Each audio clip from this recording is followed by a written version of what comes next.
जय हिंद साथियों, welcome to self study classes with Sumit Jain YouTube channel में आप सभी का स्वागत है। दोस्तों, आज का वीडियो स्टार्ट हो चुका है। सभी के लिए जय हिंद, सभी के लिए गुड आफ्टरनून। तो फटाफट से हमें जो है आज हिंदी साहित्य का अध्ययन करना है और जो भी साथी टेलीग्राम ग्रुप से नहीं जुड़े हैं वो टेलीग्राम ग्रुप से जुड़ जाएँ। सभी लोगों को टेलीग्राम ग्रुप से जुड़ना है। टेलीग्राम ग्रुप में ऐड होने के लिए सभी को टेलीग्राम ऐप डाउनलोड करना है, फिर उसमें सर्च करना है IAS स्टडी ट्रैक। ठीक है, आज हम आगे पढ़ने वाले हैं रांगे राघव की कहानियों से आगे पढ़ेंगे। ठीक है, तो देखें, रांगे राघव की कहानियों में यथार्थवादी सामाजिक विचारधारा की प्रमुखता के साथ ही स्त्री पुरुष संबंधों को नए दृष्टिकोण से विश्लेषित किया गया है। किसकी कहानियों में?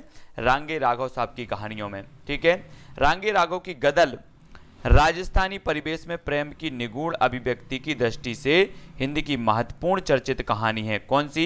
गदल। अगर आपसे कभी पूछा जाए कि गदल कहानी किसकी है तो ये रांगे राघव जी की है और ये राजस्थानी परिवेश में प्रेम की निगूढ़ अभिव्यक्ति की दृष्टि से हिंदी की महत्वपूर्ण चर्चित कहानी मानी जाती है गदल। सभी को याद रख लेना है। ठीक है, यतेंद्र जी, यादव जी, ओपी जी, आरती जी, सभी लोगों को याद रखना है। ये जो अपनी गदल है, गदल ये रांगे राघव जी की है और राजस्थानी परिवेश में प्रेम की निगूढ़ अभिव्यक्ति की दृष्टि से हिंदी की महत्वपूर्ण चर्चित कहानी है। डॉक्टर शिवदान सिंह चौहान ने गदल को उसने कहा था गुलेरी के बाद उसी स्तर की कहानी माना है। किसने? शिवदान सिंह चौहान साहब ने। ठीक है, और राहुल सांकृत्यायन की 7वीं के बच्चे वर्ग संघर्ष के आधार पर सामाजिक और आर्थिक स्थितियों का चित्रण करने वाली कहानी है। आपसे क्वेश्चन पूछा जाता है, क्या पूछा जाता है? सभी लोग बताएंगे।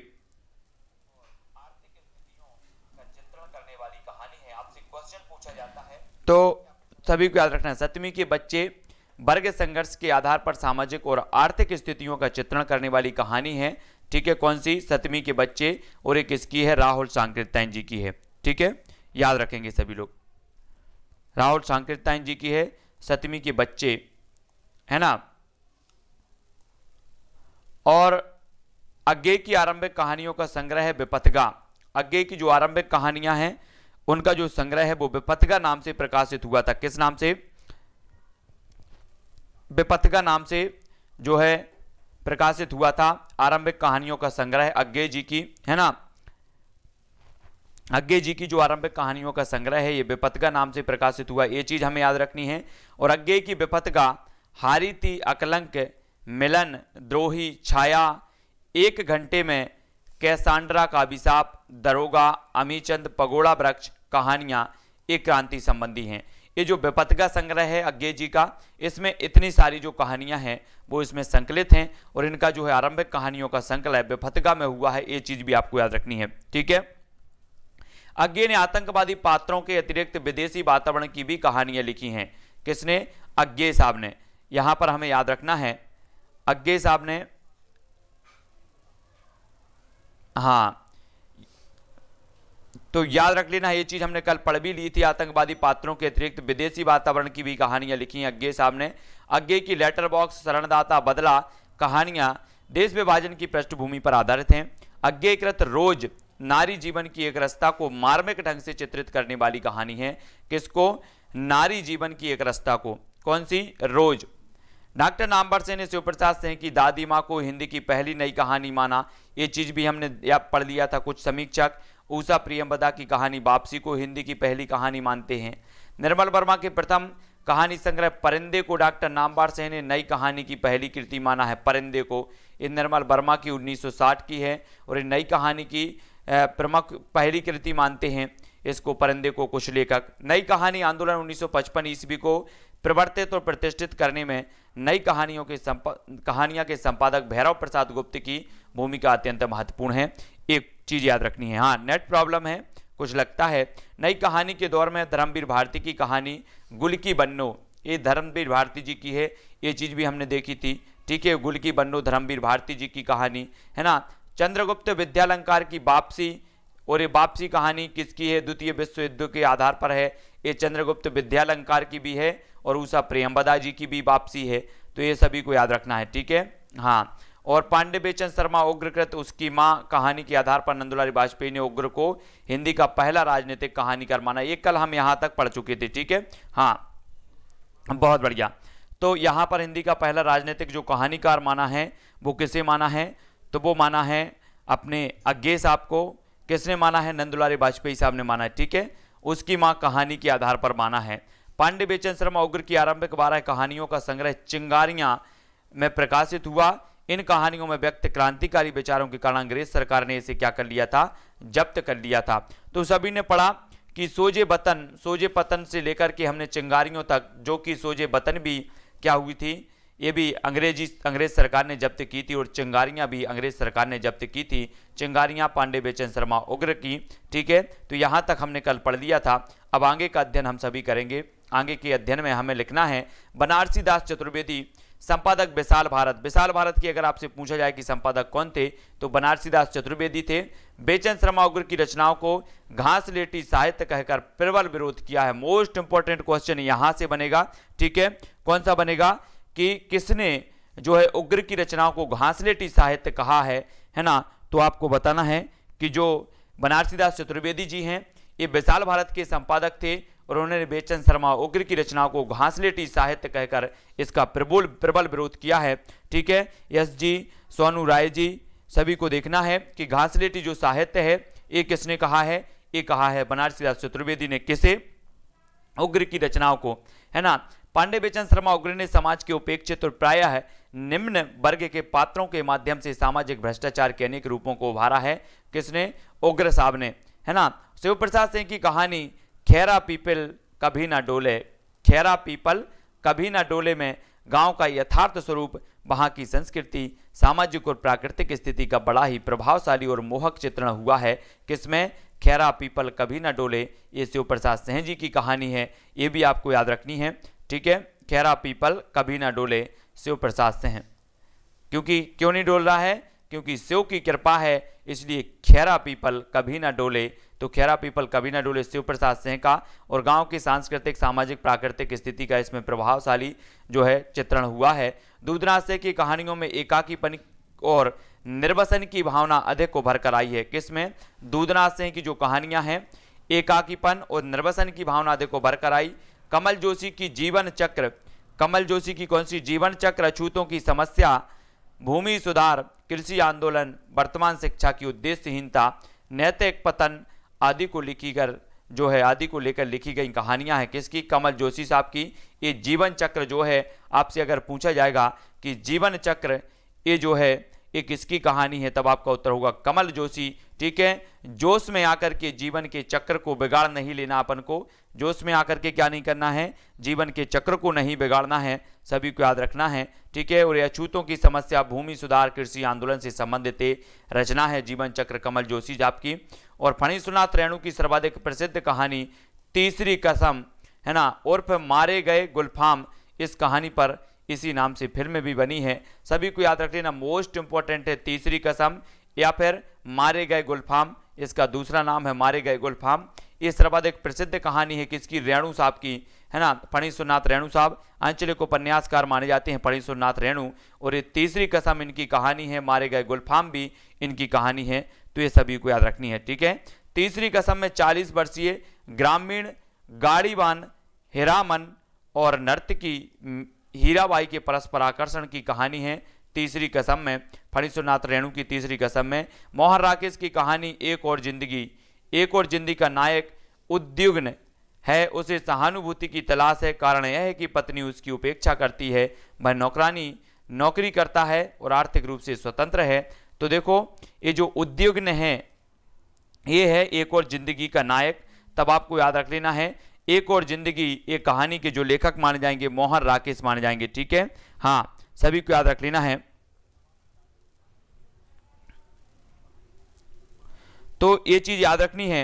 ये जो नई कहानी है एक मतलब परंपरा है, जैसे अपना छायावाद है, छायावाद ऐसे ही एक बाद है, एक काल है नई कविता, है ना।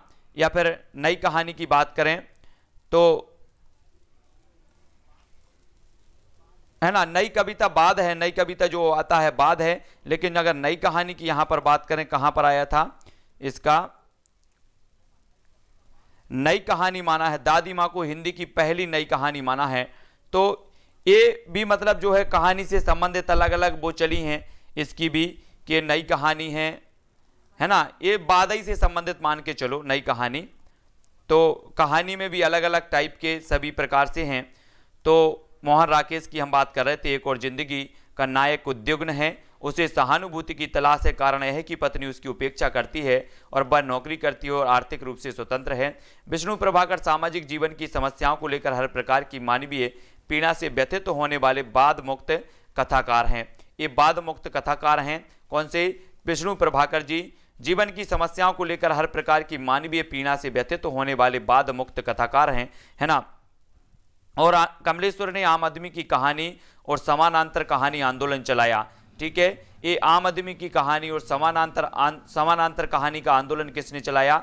कमलेश्वर साहब ने चलाया। तो ये सभी जो हैं आम आदमी की कहानी और समानांतर कहानी, ये सभी आंदोलन हैं और आंदोलन ने चलाया किसने? कमलेश्वर साहब ने चलाया। कमलेश्वर की राजा निर्वसिया एक कई बार पूछी गई है। आज की विषम अर्थव्यवस्था, सामाजिक पारिवारिक विघटन, मूल्यों के प्रति अनास्था, युवा पीढ़ी की कुंठा, है ना, और आक्रोश को चित्रित करने वाली कहानी है, ठीक है। राजा निर्वसिया याद रख लेना है, कमलेश्वर जी की है। और आम आदमी की कहानी और समानांतर कहानी, ये जो आंदोलन चलाया है, ठीक है, ये कमलेश्वर साहब ने चलाए हैं।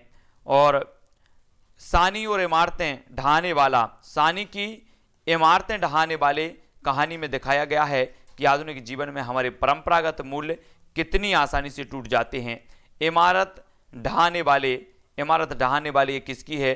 सानी साहब की है।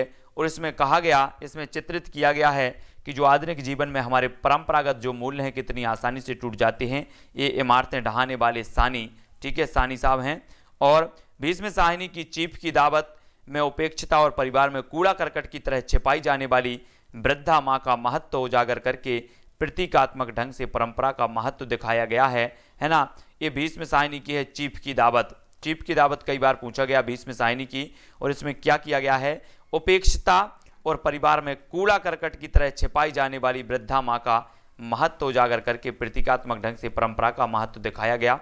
भीष्म साहिनी की चीफ की दावत, है ना। भीष्म साहिनी की तमगे कहानी में ये भीष्मी चीफ की दावत आप लोगों ने पढ़ा होगा कि इसमें जो चीफ होते हैं वो घर में आते हैं, तब इनकी जो वृद्ध माँ होती है उसे क्या हो, बेइज्जती ना हो, इसके डर से जो है एक कोठरी में बंद कर दिया जाता है इनकी माँ को। उसी प्रकार से ये वृद्ध की जो माँ है का महत्व उजागर करके प्रतीकात्मक ढंग से परंपरा का महत्व दिखाया गया चीफ की दावत में भीष्म साहिनी जी की।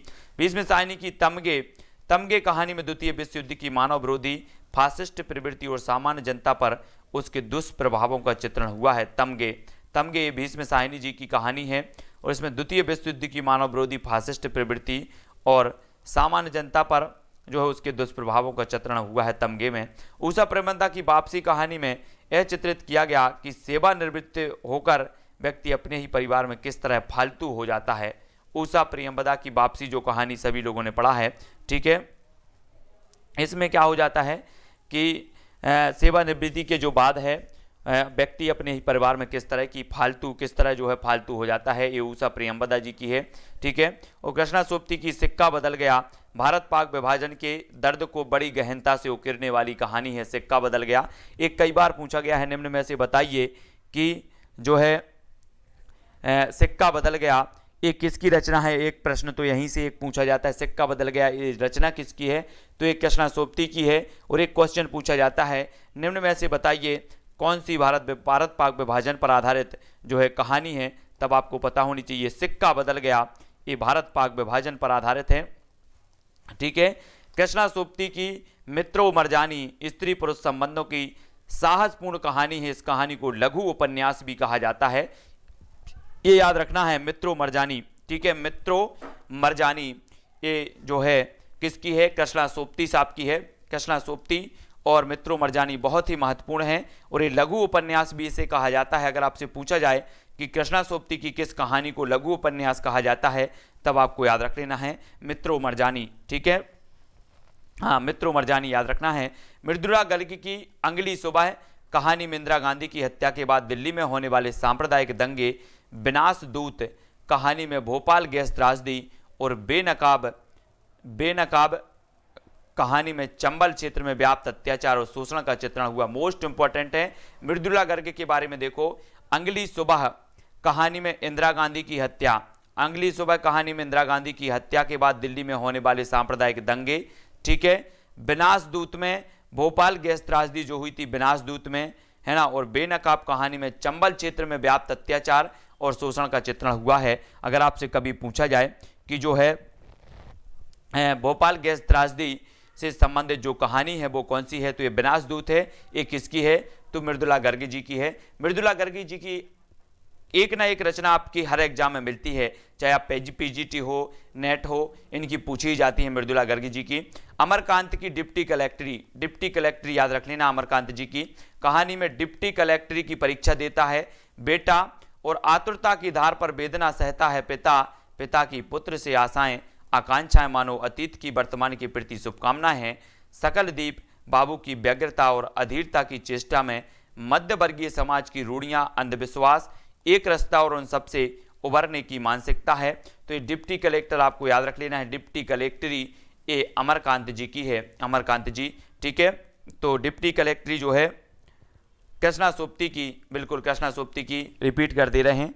कृष्णा सोपती की अपनी एक मित्रो मरजानी है। और हमने देखा सिक्का बदल गया, सिक्का बदल गया जो है, ये सिक्का बदल गया है किस पर आधारित है, ये भारत पाक विभाजन पर आधारित है। मित्तो मरजानी भी याद रखनी है, इसे लघु उपन्यास कहा जाता है, ठीक है। मृदुला गर्ग की अगली सुबह याद रख लेना ये कहानी। विनाशदूत भी याद रख लेना, इंदिरा गांधी की जो है हत्या के बाद दिल्ली में सांप्रदायिक दंगों से संबंधित है अगली सुबह। विनाशदूत ये भोपाल गैस त्रासदी से संबंधित है। बेनकाब ये चंबल में व्याप्त अत्याचार से संबंधित है। तो अगली सुबह, विनाशदूत, बेनकाब और मित्रो मरजानी ये इनकी कहानी है मृदुला गर्ग जी की। मृदुला गर्ग और कृष्णा सोपती की मित्रो मरजानी है, ठीक है, सभी को याद रखना है। और देखते हैं अमरकांत की कहानी। हत्यारे हिंदी की सर्वोत्तम कहानियों से एक है। कौन सी, हत्यारे, ये अमरकांत जी की है। और हत्यारे अमर नहीं रख सकते, ठीक है।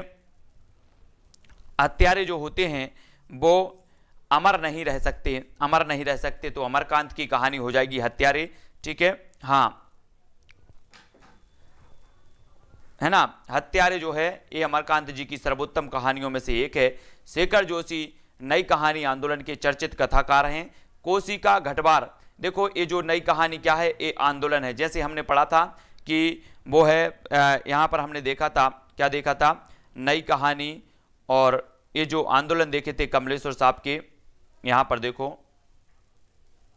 आम आदमी की कहानी, समानांतर कहानी, ये सभी जो कहानियां हैं ये आंदोलन है।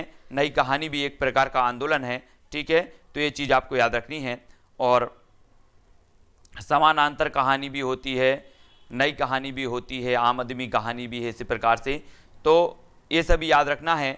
और शेखर जोशी नई कहानी आंदोलन के चर्चित कथाकार हैं। कोशिका घटबार इनकी सर्वाधिक चर्चित लोकप्रिय कहानी है। इस कहानी पर फिल्में भी बनी हैं। बदबू और दाज्यू शेखर जोशी की अन्य चर्चित कहानी है। तो कोशिका घटबार कई बार पूछा गया है। इस शेखर जोशी साहब की कहानी है कोशिका घटबार, है ना। और जो है इस पर क्या हुआ है, फिल्म भी बनी है कोसी के घटबार पर।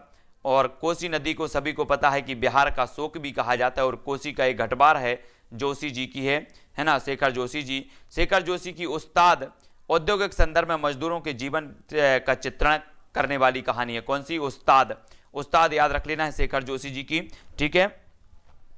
हाँ, शेखर जोशी साहब की है।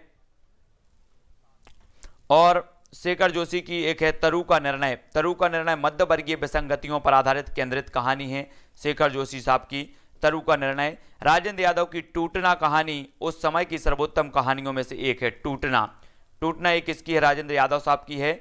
और मन्नू भंडारी की यही सच है, कई बार हमने पढ़ा है।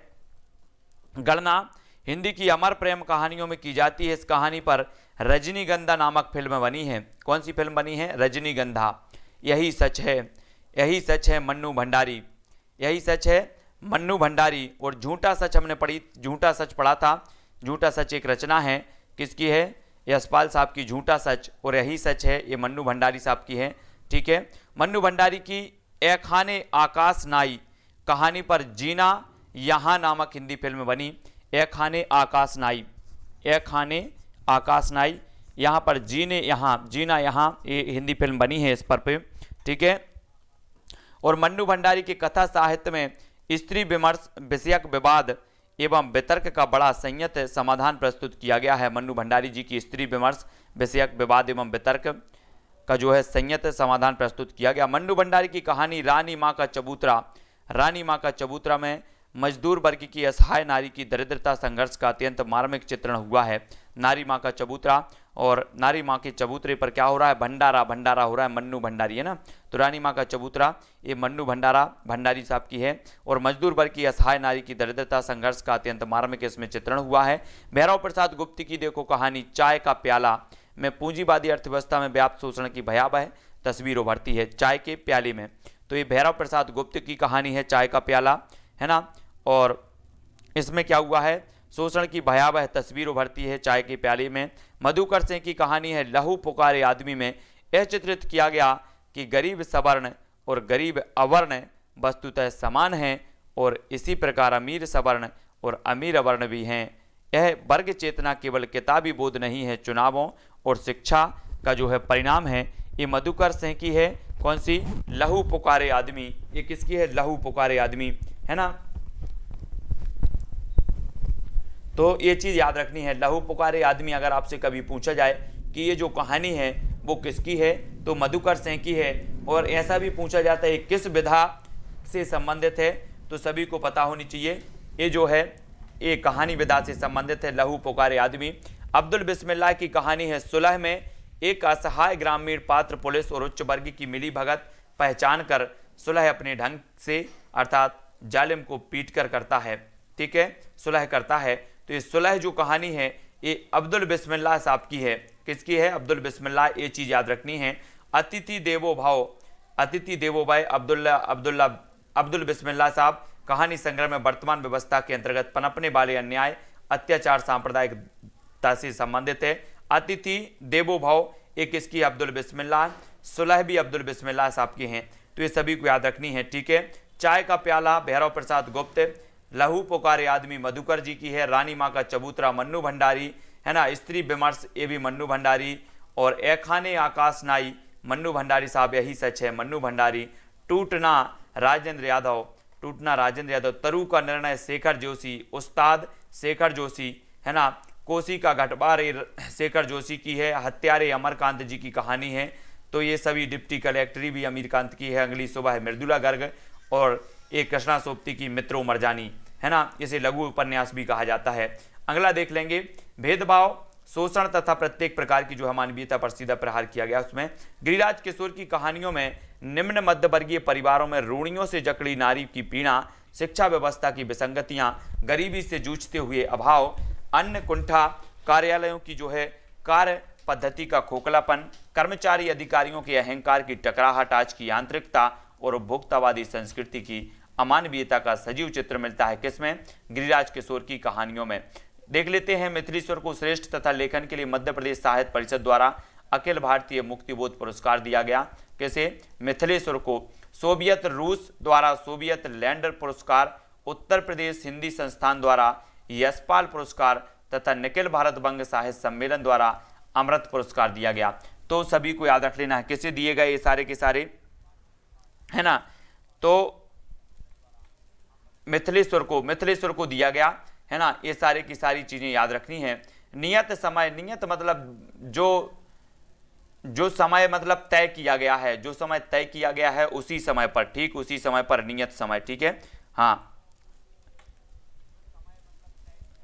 और तय किया गया है, अपन ने क्या तय किया है, 4 से 5। मिथिलेश्वर को श्रेष्ठ कथा लेखन के लिए मध्य प्रदेश सरकार ने ये सारी की सारी याद रख लेना। अखिल भारतीय मुक्तिबोध पुरस्कार, सोवियत लैंड पुरस्कार, है ना, यशपाल पुरस्कार भी इन्हें मिले, अमृत पुरस्कार भी इन्हें मिला है, तो याद रख लेना है। सतीश जमाली की कहानियों में महानगरों में मजदूरी करके किसी तरह गुजर बसर करने वाले गरीब तबके के लोगों की नारकीय जिंदगी का चित्रण हुआ है। सतीश जमाली की कहानियों में महानगरों में मजदूरी करके किसी तरह गुजर बसर करने वाले गरीब तबके के लोगों की नारकीय जिंदगी का चित्रण हुआ है किसमें, सतीश जमाली की कहानियों में।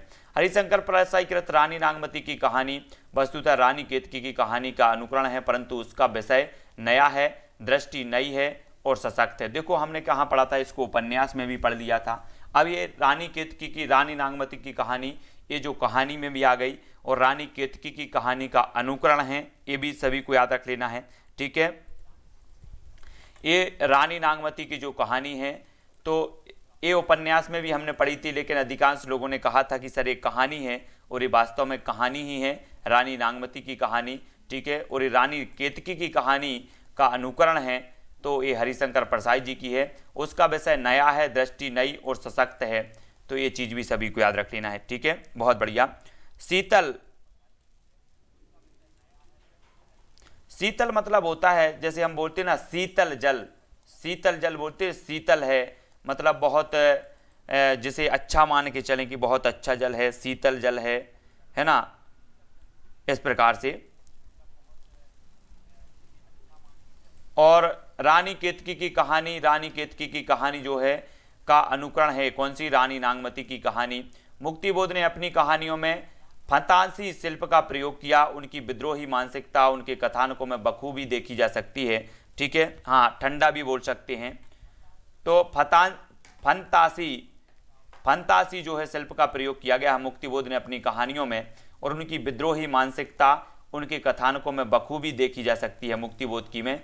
मुक्तिबोध की नई जिंदगी, काठ का सपना और जलना, पक्षी और दीमक, विपात्र, है ना, ये जो है मुक्तिबोध की महत्वपूर्ण और विशिष्ट मानी जाती हैं। कौन कौन सी, नई जिंदगी, काठ का सपना, जलना, पक्षी और दीमक और विपात्र।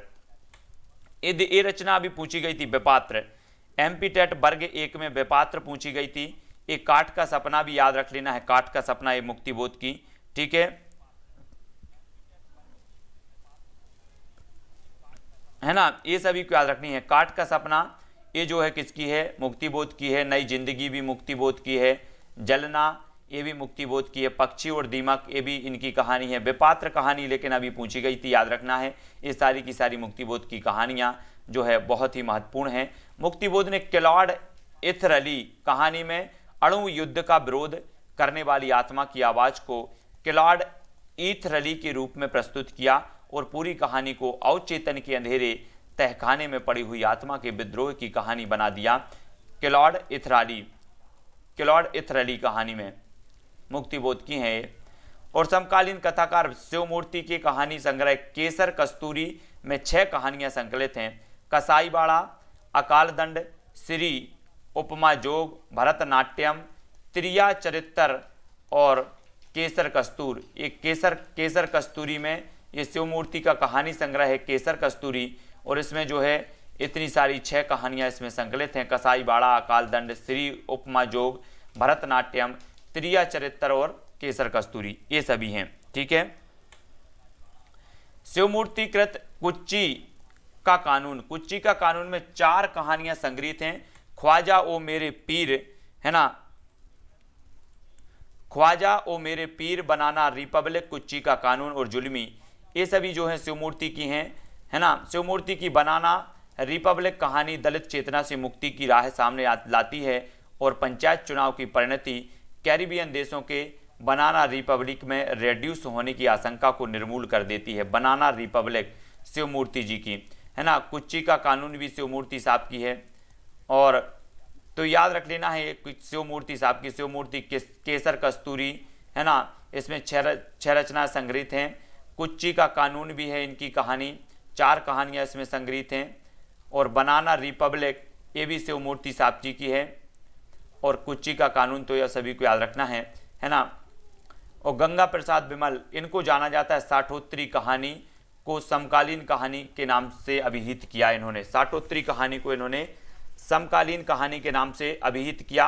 अगर आपसे पूछा जाता है कि समकालीन कहानी के जो प्रवर्तक माने जाते हैं वो कौन माने जाते हैं, है ना, वो माने जाते हैं गंगा प्रसाद विमल। एक कई बार क्वेश्चन यहाँ से पूछा गया है, तो याद रख लेना। ठीक है, नाम से अभिहित किया किंतु शीघ्र ही उन्होंने समकालीन कहानी के स्थान पर आ कहानी की व्याख्या प्रारंभ की, और सन 1960 ईस्वी के बाद आ कहानी एक आंदोलन के रूप में प्रस्तुत हुई। ठीक है, तो ये सभी को याद रख लेना है। समकालीन कहानी हमेशा पूछा जाता है, आ कहानी भी पूछा जाता है, ये सभी आंदोलन है ना। डॉक्टर नामवर सेन ने निर्मल वर्मा की कहानी एक और शुरुआत के आधार पर आ कहानी आंदोलन का प्रवर्तक निर्मल वर्मा को माना है। डॉक्टर नामवर सिंह ने जो है, डॉक्टर नामवर सिंह जो हैं, इन्होंने निर्मल वर्मा की एक कहानी है एक और शुरुआत के आधार पर कहानी आंदोलन का प्रवर्तक किसे माना है, तो वो निर्मल वर्मा को। अगर आपसे पूछा जाएगा कि जो है कहानी का प्रवर्तक निर्मल वर्मा को किसने माना है, तब आपका उत्तर होगा नामवर सिंह ने। किसने? नामवर सिंह ने माना है। ये चीज याद रखनी है ना।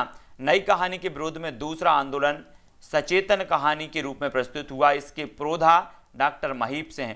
ये जो अपन पढ़ रहे हैं ना कि जो सचेतन कहानी या फिर कहानी या समकालीन कहानी, ये आंदोलन थे, ठीक है, इनको याद रखनी है। और ये सचेतन जो कहानी है, इनके प्रवर्तक ही पूछे जाते हैं, है ना, प्रवर्तक पूछे जाते हैं। कौन है कहानी के प्रवर्तक, कौन है सचेतन कहानी के प्रवर्तक, कौन है, इस प्रकार से पूछे जाते हैं। तो ये चीज़ याद रखनी है। कहानी के मान के चलो कि निर्मल वर्मा ये नामवर सिंह के अनुसार हैं, है ना।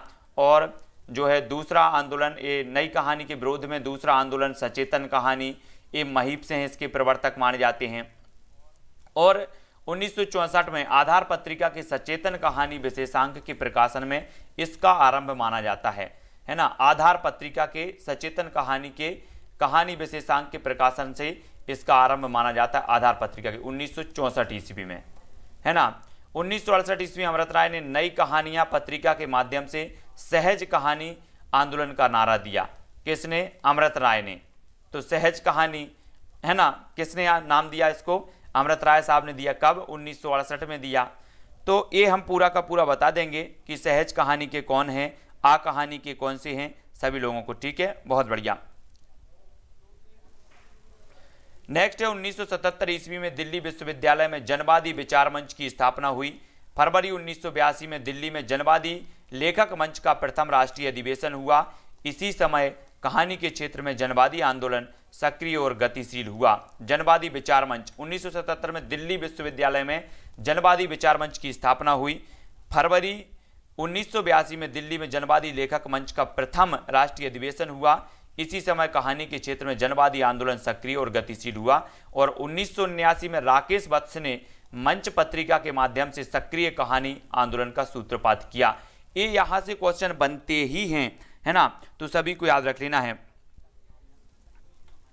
कहानी है या फिर सक्रिय कहानी है, इनका हम एक पूरा वीडियो लेकर के आएंगे, बिल्कुल भी चिंता नहीं। कौन किसके प्रवर्तक हैं, जिसको जो यहाँ पर याद हो रहा है वो तो ठीक है, बाकी महत्वपूर्ण चीज़ हैं। डॉक्टर देवेंद्र को शहर कोतवाल की कविता कहानी संग्रह के लिए इंदु कथा सम्मान मिला, है ना, प्राप्त हुआ। क्षमा करो हे वत्स, इन्हें नालंदा पर गिद्ध, इनकी चर्चित एवं उत्कृष्ट कहानियां हैं। सादत हसन मंटो की कहानी टोबा टेक्स पर मम्मो नामक हिंदी फिल्म बनी है। सादत हसन मंटो की एक कहानी है टोबा टेक्स पर मम्मो नामक हिंदी फिल्म बनी। मोहन राकेश की कहानी मलबे का मालिक पर हिना नामक फिल्म बनी है। हिना फिल्म सभी लोगों ने पढ़ी होगी। ये हिना जो फिल्म है ये मलबे का मालिक की जो है इस पर बनी हुई हिना फिल्म है। मोहन राकेश जी की एक कहानी है और मलबे का मालिक, ये चीज़ भी सभी को याद रखना है, ठीक है। और विजयदान देथा की कहानी चरणदास चोर पर इसी नाम की तथा दुविधा कहानी पर पहेली नामक हिंदी फिल्म का जो है निर्माण हुआ है। चरणदास चोर, विजयदान देथा की कहानी है चरणदास चोर, है ना। दलित कहानियां दलितों की जिंदगी का सामाजिक दस्तावेज हैं। इन कहानियों में ब्रह्मांडवादी व्यवस्था में मुक्ति का स्वर मुखर हुआ है। ये चरणदास चोर एक और किसी की रचना है, किसी को याद आ रहा हो तो बताएंगे चरणदास चोर किसकी है, सभी लोग बताएंगे। आगरा के बाजार में चरणदास चोर इस प्रकार से है। आगरा के बाजार में कौन है? हबीब तनवीर साहब की, है ना। तो दलित कहानियां दलितों की जिंदगी का सामाजिक दस्तावेज है। इन कहानियों में ब्राह्मणवादी व्यवस्था से मुक्ति का स्वर मुखर है। जयप्रकाश करदम की लाठी, सांग मोहनदास नेमिसराय की आवाज़ें, अधिकार चेतना अनीता रश्मि की मृग मरीचिका, उषा चंद्रा की लोकतंत्र में बकरी, ओम प्रकाश वाल्मीकि की सलाम, भारतीय ग्रामीण समाज की ये प्रमुख कहानियां हैं। यहाँ पर हमने मोटा मोटा पढ़ा है ना, जो महत्वपूर्ण थी उनके बारे में थोड़ा थोड़ा सा जाना है। और हम जो रचनाओं के बारे में पढ़ेंगे वो पढ़ेंगे तो प्रमुख कहानियों के पात्र यहाँ पर दिए हैं। पात्रों के बारे में भी कई बार पूछा जाता है। प्रेमचंद की जो पंच परमेश्वर कहानी है ये 1916 इसका रचना काल माना जाता है, प्रेमचंद जी की परमेश्वर, है ना। और इसके पहले पंच परमेश्वर के पहले एक कहानी और जो हिंदी की पहली कहानी मानी जाती है प्रेमचंद जी की, वो कौन सी है हमने पढ़ा था, अगर किसी को याद है तो ज़रूर बताएंगे। प्रेमचंद जी की एक कहानी है, इससे पहले पंच परमेश्वर के पहले, वो सभी लोग बताएंगे, है ना। हमने पढ़ा था प्रेमचंद के बारे में कि इनकी एक कहानी है सौत। कौन सी है? सौत। सौत कहानी है प्रेमचंद जी की। उसके बाद आती है पंच परमेश्वर 1916, है ना। इसके जो पात्र हैं वो देखेंगे, ये पात्र हैं पंच परमेश्वर, सभी लोगों को याद रखना है। पंच परमेश्वर जुम्मन शेख, अलगू चौधरी, बूढ़ी खाला, रामधन मिश्र, समझू साहू और झगड़ू साहू, ये सभी जो हैं ये किसके पात्र हैं? पंच परमेश्वर के। इनको थोड़ा सा अच्छे से पढ़ने हैं, है ना। हाँ, बहुत बढ़िया। जुम्मन शेख, अलगू चौधरी, बूढ़ी खाला, रामधन मिश्र, समझू साहू और झगड़ू साहू, सभी ने पढ़े हैं। ये पंच परमेश्वर कहानी तो लगभग सभी ने पढ़ी होगी, ठीक है ना। बहुत बढ़िया। तो ये सारी की सारी हैं, ये सभी ने देखी हैं। प्रेमचंद और प्रेमचंद जी की सभी हैं। और प्रेमचंद की बात करें, सवा सेर गेहूँ 1924 की इसका रचना काल माना जाता है। सवा सेर गेहूँ, है ना। सवा सेर गेहूँ में शंकर और विप्र महाजन, शंकर और विप्र महाजन इसके पात्र हैं सवा सेर गेहूँ के। तो ये चीज़ याद रखनी है, सवा सेर गेहूँ, है ना। और प्रेमचंद की सदगति है, सदगति, ये 1930 इसका रचना काल माना जाता है। तो इस प्रकार से देखते भी जाना है कि पंच परमेश्वर, सवा सेर गेहूँ, क्रम भी यहाँ से देखना है, ये रचनाकार कौन की है वो भी देखना है, फिर इसके पात्र भी देखना है, तो सभी को देखना है, ठीक है। सवा सेर गेहूँ 1924 इसका रचना काल है। और सवा सेर गेहूँ के हमने देख लिया, शंकर और विप्र महाजन इसके पात्र हैं। सदगति की बात करें तो दुखीराम और घासीराम और झुरिया, ये आपको याद रखना है। घासीराम किसका पात्र है? अगर आपसे पूछा जाएगा कि प्रेमचंद की किस कहानी का पात्र है घासीराम, तब आपको पता होनी चाहिए कि ये सदगति का है, सदगति का है। झुरिया भी सदगति का है, दुखीराम भी ये सदगति का है, ठीक है। सभी लोगों को याद रख लेना, झुरिया और सदगति, है ना। झुरिया ये भी सदगति, घासीराम भी सदगति, दुखीराम भी सदगति, ये पात्र हैं। और घासबाली देखो, घासबाली के पात्र कौन है? मूलिया, महावीर और चैन से हैं, ये घासबाली के पात्र हैं, है ना। कफन देखो, कफन, और ये 1936 का माना जाता है कफन, है ना। कफन कहानी, घीसू, माधव, बुधिया, है ना। तो ये सारे के सारे जो हैं ये प्रेमचंद जी की है। और अंतिम कहानी इनकी कफन ही मानी जाती है, ठीक है। ये सभी को याद रख लेना है। हाँ, आखिरी कहानी है। और पंच परमेश्वर, इनका क्रम देखो, सबसे पहले तो इनकी पंच परमेश्वर, सवा सेर गेहूँ, सदगति, घासबाली और कफन, इनकी तो बहुत सारी कहानियां हैं, अपन अगर पढ़ेंगे, लेकिन जो महत्वपूर्ण हैं उनके बारे में हम देख लेंगे, ठीक है। बहुत सारी अपन ने पढ़ा था कि इनने लगभग 300 कहानियां लिखी हैं, है ना। तो ये कफन जो है इनकी आखिरी है ना। और पंच परमेश्वर 1916 है, कफन 1936 है, सवा सेर गेहूँ 1924 है, सदगति 1930 है, घीसू, माधव, बुधिया ये कफन के पात्र हैं, ठीक है। हाँ,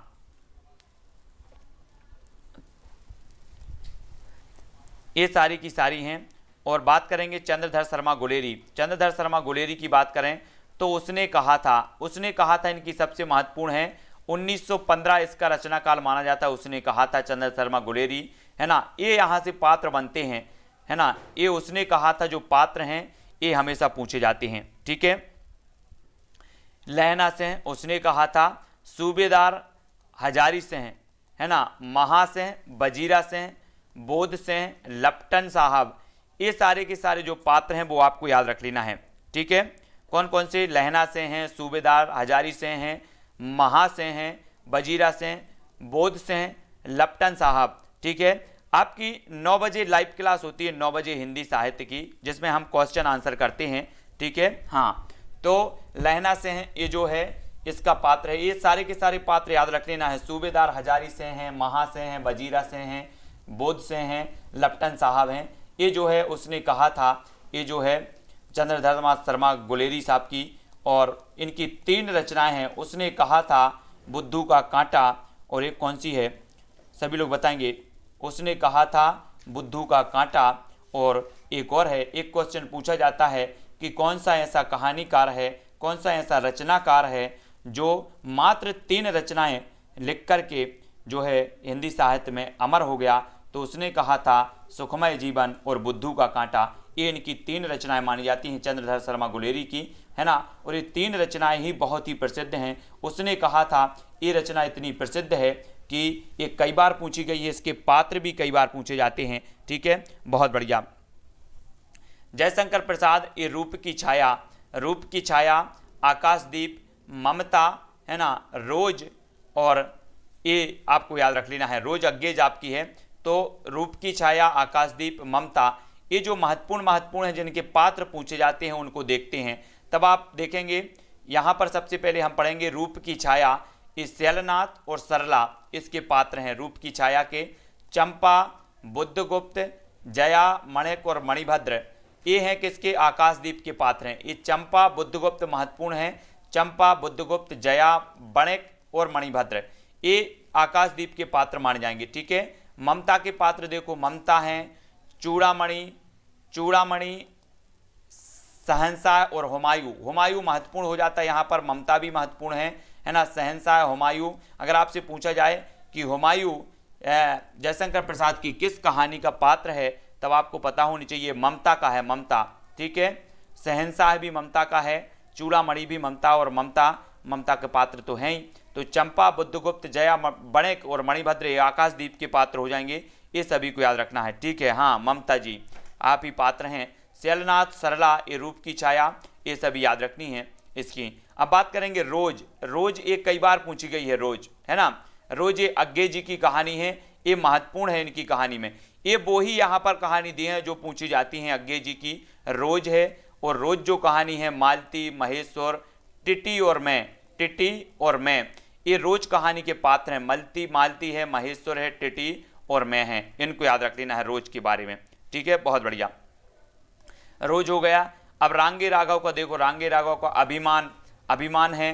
तो अभिमान के बारे में आनंद, रगदू, चंपा, नारायण और नत्था, आनंदी पढ़ना है ना। अभिमान जो है ये ना आनंदी हो जाएगी इसकी पात्र, रगदू, चंपा, नारायण और नत्था, तो ये सारे के सारे पात्र हैं। और ये अभिमान जो है ये रांगे राघव जी की जो है क्या है, कहानी है, सभी को याद रख लेना है। ठीक है, किसकी है ये, रांगे राघव साहब की है अभिमान, अभिमान। और अगर आपके पास राघव आ जाएं, आपको राघव के दर्शन हो जाएं, तो आप अभिमान करेंगे, है ना। और अभिमान करोगे तो आनंद जरूर आएगा, आनंद, है ना। अभिमान तो आनंद, रगदू, चंपा, नारायण, नत्था, ये सारे के सारे जो पात्र हैं अभिमान कहानी के हैं। और ये अभिमान कहानी है रांगे राघव की। जैनेन्द्र कुमार की देखो, फांसी, तत्सत, तत्सत, एक क्वेश्चन पूछा जाता है।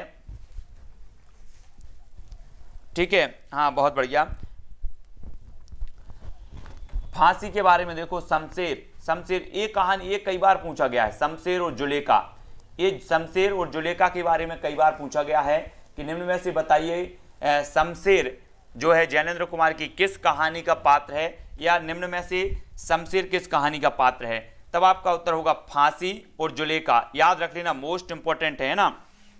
शमशेर और जुलेखा ये जो कहानी के पात्र हैं, ये किस कहानी के पात्र हैं, ये फांसी कहानी के पात्र हैं। और फांसी कहानी किसकी है, जैनेन्द्र कुमार की है।